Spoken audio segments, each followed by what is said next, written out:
আসসালামু আলাইকুম বন্ধুরা, কেমন আছেন আপনারা? আশা করি ভালো আছেন। তো বাইরে অনেক বৃষ্টি হইতেছে, তো আমাদের বাসায় তেলের পিঠা বানাইছে।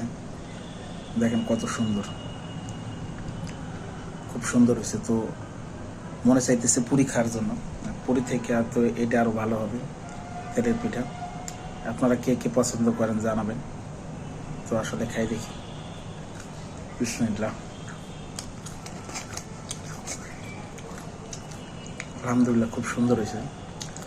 এটা আসলে খেজুরের গুড় দিয়ে বানানো হয়েছে, যেটা আমাদের ভাষায় বলে, আঞ্চলিক ভাষায় বলে মিঠাই।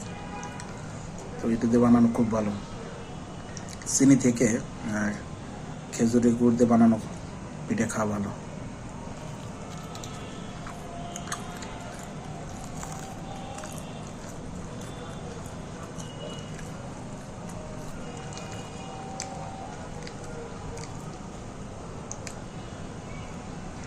দেখেন গরম গরম ভাপ উঠতেছে।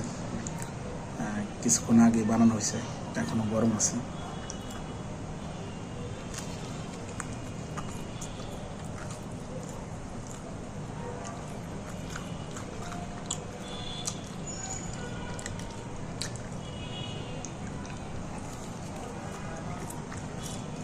তো ধন্যবাদ, সবাই ভালো থাকবেন। বেশি বেশি করে আমার ভিডিও দেখবেন, শেয়ার করবেন, লাইক করবেন। ধন্যবাদ সবাইকে।